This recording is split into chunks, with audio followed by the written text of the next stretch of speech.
Hello everyone, it is Caitlin, and today we are going through the fabric closet, picking out some old projects that had been left forgotten, and working on some mantles.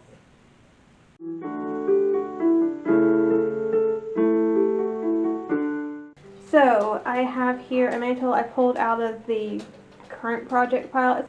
It's basically a tote that I keep that has all the projects I never finished. Some of them, like this one, I had meant to be for an event, but then I ran out of time because it was lower on the priority list, and it just didn't get done before the event. Therefore, it got put away. And I actually believe I used a pattern for this. It was Simplicity 5444, which I don't even know why I have because I don't ever use patterns. But apparently, 4 or 5 years ago, I used this one. So yeah, it's for a mantle. And so there's the actual mantle. It's all sewn together. It's all been hand sewn, and it's just turned in, and so it's finished. So that is done. It has 2 ruffles on it, one that goes all the way down the mantle, and then one that's like a half ruffle. So the half ruffle is done. It just needs a gathering thread. The bottom ruffle, the really long one, is not hemmed, but it's been ironed over.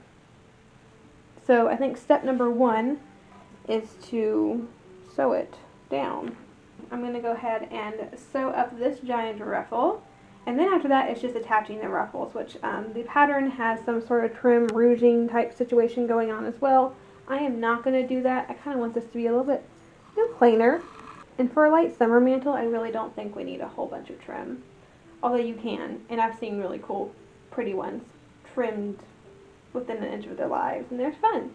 And that's really fun, and I'd love to do that eventually, but for this one I kind of just want a plain, simple, black summer mantle. And we'll just do it by hand. It shouldn't take too much longer than I would expect it to do by machine. It's just a simple running stitch. We're just trying to hem it. And then we'll run some gathering threads on the top of both ruffles. And then we'll be able to start on the next mantle.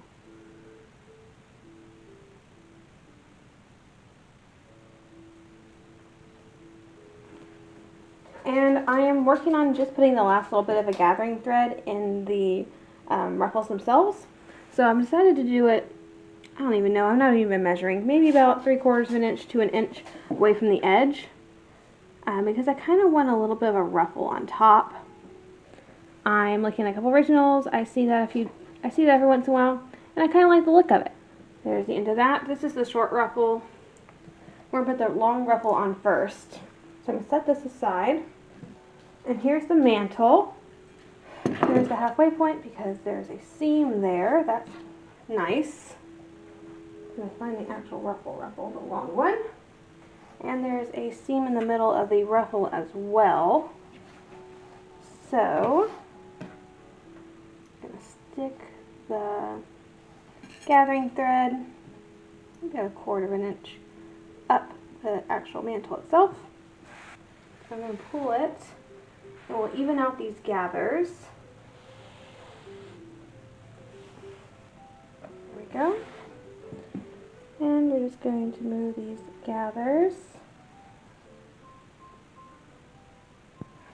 And just periodically we're going to pin this on. I'm just going to just do a running stitch to attach it, really right on the seam itself, to kind of keep this on. And we'll also get to do the exact same thing with the second ruffle in a moment. I am ruffling the second ruffle, so I just had it pinned to this side of the mantle. There's a very faint line where I need to put the ruffles, so I'm trying to just look for that as I go. I assume this is a line that the pattern had on it, but I have not opened the pattern since cutting it out, 4 years ago, 5 years ago, so I have no idea what the pattern looks like or says. I'm just kind of just doing it. Alright, now I can start sewing. I gotta find my needle because I lost it.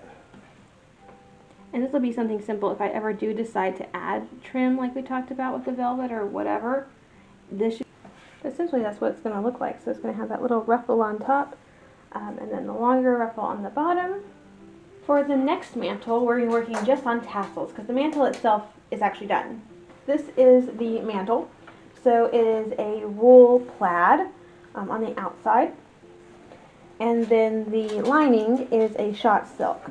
But I've quilted it, so it is quilted with wool batting, and I did the whole thing by machine, because this is later. This is 1860s, 1850s. I forget exactly when the pattern was published. It was a Godey's pattern.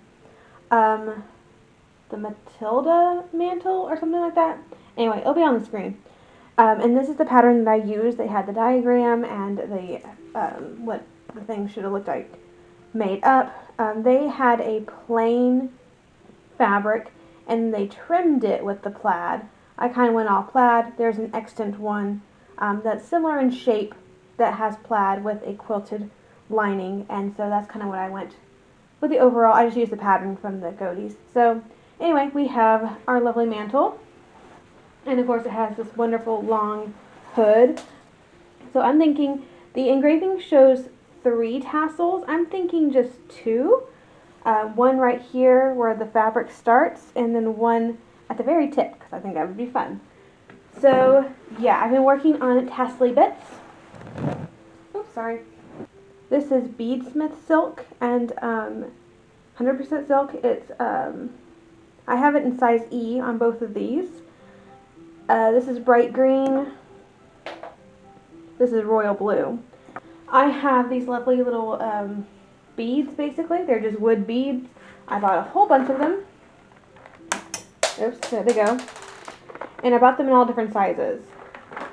Unfortunately, the holes themselves are not big enough to really do thread work on, so you do have to use a drill bit. I think I used a 1/4 inch drill bit for the small ones. And these are 1/2 inch diameter beads. And these are 3/4 inch diameter beads, and I used a much bigger hole. I don't remember how big of a drill bit I used to drill these in. But I am getting towards the end of actually, working with this. So I decided to do a 2-layered bead bit. So there's going to be the blue on the bottom and the green on the top. So it'll look roughly like that. I was going to do 3 and do a really small one in purple, but I ended up not doing that. I think it would look fine that way. I just decided I like the 2-toned better than the 3-toned. And I'm looking at a lot of extant mantles. I'm seeing a lot of 2-toned tassels, not very many multi-toned. Although there is one that really does look like it's just all the colors of the rainbow. So I decided to go with 2. And essentially what I'm doing here is, this is the upside. You can see how much of a mess it is. And this is the side that's actually going to, well, actually neither one we're going to be seen on this one, because it's going to fit like this. But I want this part on the bottom. That way it's less likely to be seen. So when you're working, or at least when I'm working, the part that's facing me ends up being the bad side for some strange reason. So anyway, I've just been putting my needle up. And it's not very skill-based work until you get knots in your thread. It's just kind of time-consuming. But there really isn't any skill. I mean, you just find the spots where the thread isn't covered, and you just put it to cover it.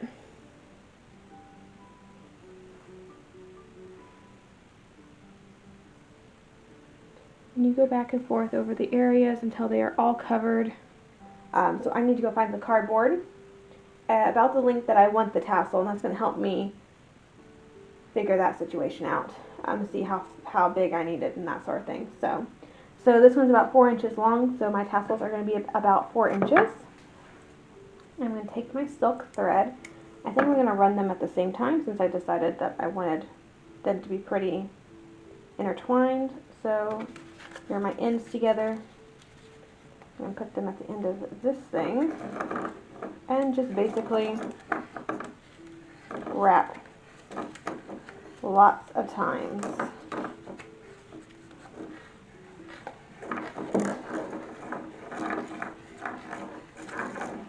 Because it does look like the originals are, fairly full. I feel like that's a pretty full tassel. I'm going to cut it off here. Okay. So that's the side. I'm about to have to do a second one in just a moment. But I do need to make the cording that's going to attach all this together. Let's go with blue. Okay, I'm going to use a yard length folded in half. This stuff is pretty thin, so I'm going to double it over. I should probably do it over twice. And now I'm going to cut this and start twisting.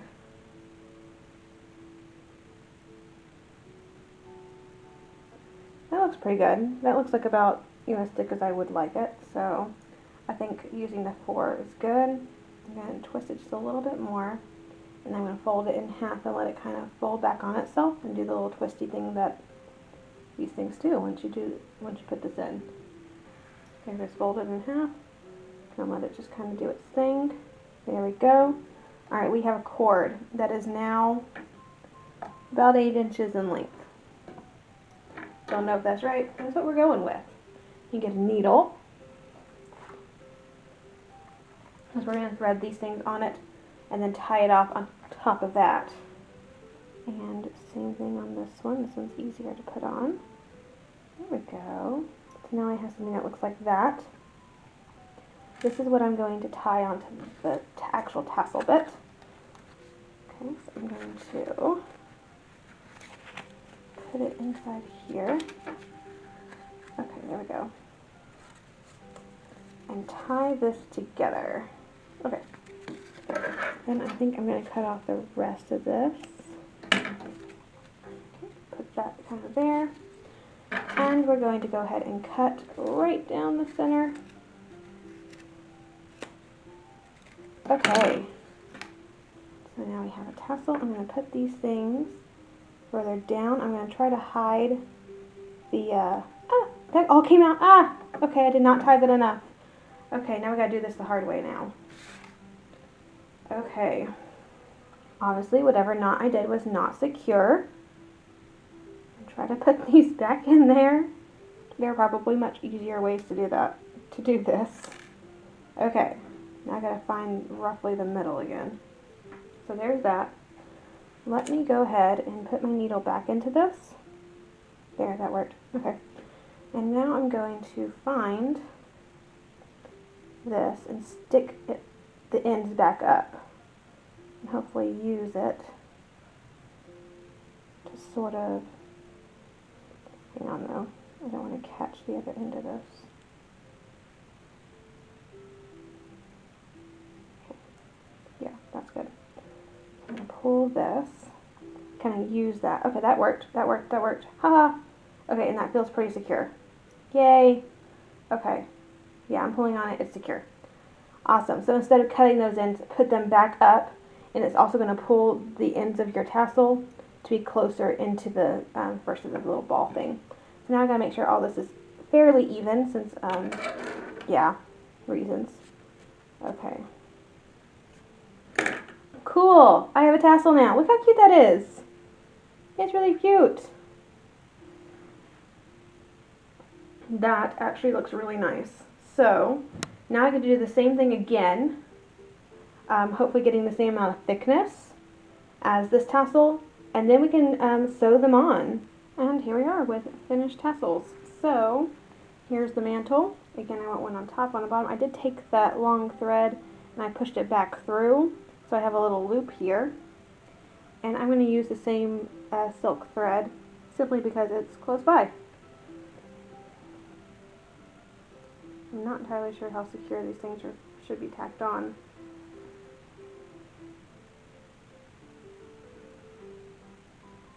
Something like that.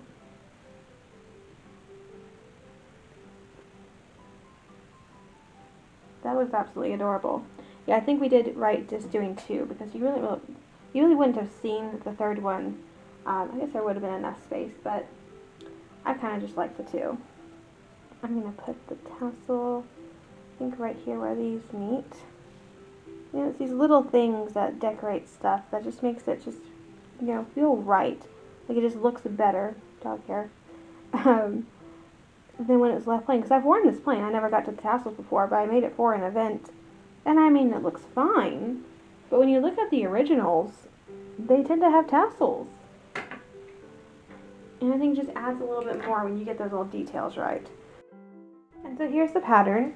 And I think that we're going to use the the dusty pink wool that we used on that traveling bag back last year sometime. One of the first projects I think we did on the channel.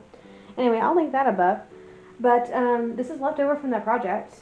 And it's a little short. I even cut down the mantle a little bit, so it really came, oops, y'all can't see. It really came like right here.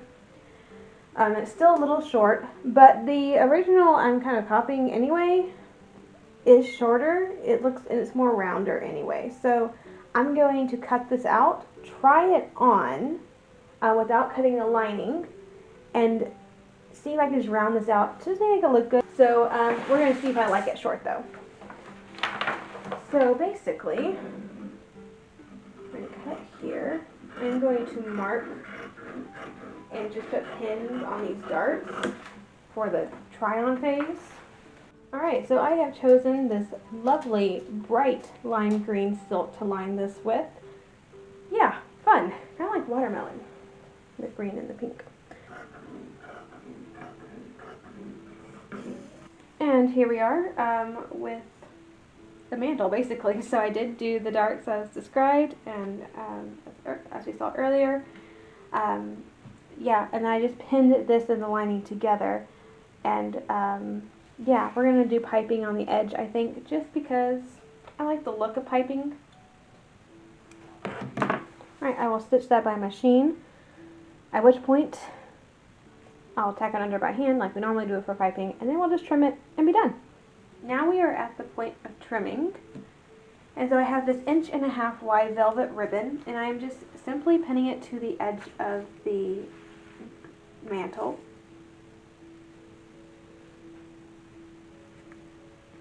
As I go all the way down. And the velvet ribbon is fitting pretty well. Around these curves, I'm going to have to gather it a little bit by hand to kind of ease that into place. So I did iron this down, so it's at least there now. I haven't sewn it yet. It's just pinned right now. But I figured I'd go ahead and do this part because I'm going to do this part by hand anyway.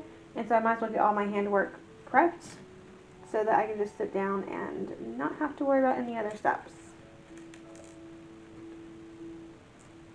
So I'm just making a line 1 inch from this edge and pinning the 3/4 inch ribbon to that edge.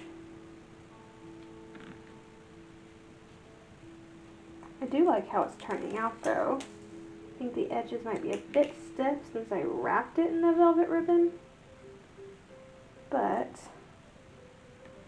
I think with a little bit of wear it'll loosen itself back out. I think I'm going to start sewing this piece together, or this trim together, again just with the whip stitch that we talked about. And I'm trying not to grab the wool on the other side because I really don't want the seam being seen. I'm just trying to grab the silk lining.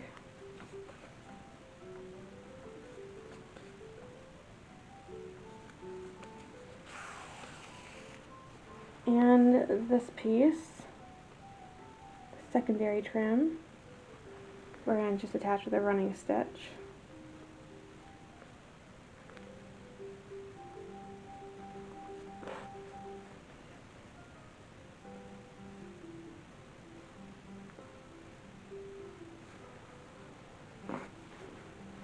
And the very last step that we're going to do is to sew down the piping. With just a whip stitch, just catching the lining.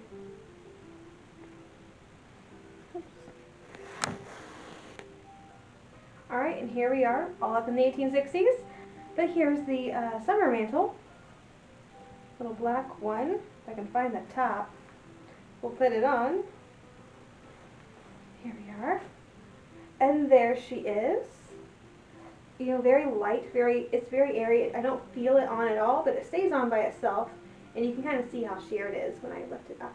So, yeah, it'll be really nice just as a summer wrap to soften the figure, as the fashion magazines often said. Even in summer, you wore some sort of outerwear garment, whether it be something very, very sheer and light and almost not even there at all, like a net or voile or anything like that, or lace, or something a little bit more substantial, like a silk one. You still wore something to soften the figure. So this, I think, does soften the figure quite a bit, and it's precious. It will go with all the dresses because it's, you know, black and neutral. But here it is from the back. And the side, the lovely little ruffles. So yes, I'm very pleased with it. So yeah, mantle number one, absolutely precious. And it really didn't need a whole lot of work. It just needed the ruffles put on. And I'm very happy with how we did them. I'm glad we kind of did the little mini ruffle on top. I think this kind of adds a little bit of extra detail. So, yay, mantle number one. And here's the heavy one, the nice wintry one, I suppose, which I guess I could have brought out the hood that y'all could see that, but okay. Gotta find the top here. And the only thing we did on this one was put on tassels. Okay, so it does hook an eye up the front, which my other mantles I didn't put closures on. But because this is a winter one, I did want to have closures. But yes, the peacock mantle. And here's the back with the beautiful tassels that we did. They're just so fun and dangly. Like, I don't think I can reach them back there. Yes, I can. I can reach one of them. I don't know if it's the top one or the bottom one. They're very nice and dangly. It's a lot of fun. And that's something I'm really looking to hone my skills on, is making tassels, because I have parasols, and because most parasols, at least in the 1850s and 60s, did have tassels, and a lot of them don't survive. So I would like to kind of replace some tassels, especially on the ones I recover that don't have the original tassel. Really hone those skills and figure out exactly what else I can do. But that is something I wanted to do more of. And so maybe for other things we'll make tassels too, just as a practice. But so I'm glad we got the tassels done on this one. But this is quite a warm mantle. I just put this on and I'm already kind of warm. But you know, it's supposed to be warm. It's a winter mantle. So it's wool batting, and the beautiful silk that's changeable. Little shot silk. So if I remember correctly, it is green shot with purple. Meaning it's green, you put on the loom and you weave with the purple. If I remember correctly. Could be totally wrong. But it looks blue, and I thought it was blue and purple. I thought it was blue and green for the longest time, until some of it actually raveled on me, and I realized, oh no, that's not blue, that's purple. So it looks bluish, but it's really green and purple. So I thought it worked really well with this purple mantle. But yeah, this one definitely softens the figure as well. There is no shape to it. That is the one thing I don't particularly care for with 1850s and 60s outerwear, is there's rarely any shape to them. They do the whole soften the figure thing, where it's just kind of, yeah. I don't think they look good, but it looks 1860s, and it's appropriate, and it's an actual pattern from that time period, so it's good, like it's what I needed. It's just not what I particularly would care for. So I like ones that are a little bit more fitted, so like paltos and coats that I can actually fit to my body, or at least semi-fitted. But most of the mantles and such are not fitted at all. So, but yeah, that is mantle number two. We should go try on the pink one now. And here we are with the pink one and this lovely green lining. I think this one would really look good with the black silk dress, but I don't feel like free changing, so we're going to do with what we got. So this one can also fit just slightly off, just like that. And there we are. I do kind of need to iron the trim work a little bit to make it lie a little flatter, but overall, this is what it looks like.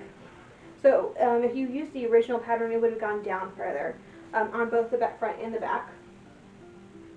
I did cut it off a little bit, but I kind of like the shorter look, and this is going to be really nice just for slightly chilly days. I can kind of wrap myself up in it just a little bit, but it's not overly warm. It's not overly cumbersome and giant like the last one was. It's just a nice little mantle. Little being operative, like it's a nice little mantle. But I'm really glad with the colors we chose. I really like the blue. I really like the pink and the black, and of course the fun little lining in it, which is just awesome. I really do like contrast linings. I think they're fun. And this is not the first mantle that we've lined with this green stuff, so it will go really well with the muff that we made with that other mantle, because it is black fur and lined with this green. So it'll look like it went with this mantle instead of with the other one, which is always a good thing. So yeah, it's fun. It doesn't particularly go over my arms too well. Like, it is definitely a lighter mantle. But even when it's, you know, wool and lined silk, it's very light, very movable. I wouldn't necessarily call this a winter mantle, I would more or less say it's like a spring or a light autumn, where it's just, you know, a little bit of crisp chill in the air, and you just need something a little extra to kind of go over a dress. I think this is what I would use for that sort of thing. And it doesn't need any closures. In fact, it kind of needs to sit back a little bit more. I cut like maybe a quarter of an inch to kind of soften this curve so it didn't look necessarily like it was um, fitting like this. I cut, like, I didn't really like that. I didn't like how this dart came up so far. So I think it looks better when the dart is about where a shoulder seam should be, which means it doesn't really close up the front, which I'm fine with. I think this looks just fine. But yeah, so there is a mantle number 3. That was a lot of fun. So yeah, 3 little mantles. This one was not necessarily a project busting mantle. The other 2 were. Those are sitting in my to-do pile for... Okay, so the peacock one has only sat there for like a year and a half. But the black one, it's been a while.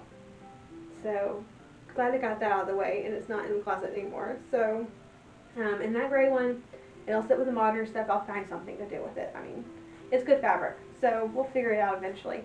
So I wasn't really planning on making this one, but I don't have anything like this. That's just not necessarily a summer mantle, but not necessarily a quilted heavy mantle. So I needed something like in between, and this is a really good in between mantle. Like, it's still wool, it's still lined in silk, but it's not quilted, it's not super heavy. It's just a nice light mantle. So yes, thank you so much for joining me today as we made some mantles. I hope you enjoyed the video. Have a fantastic week, and I shall see you back here on Monday.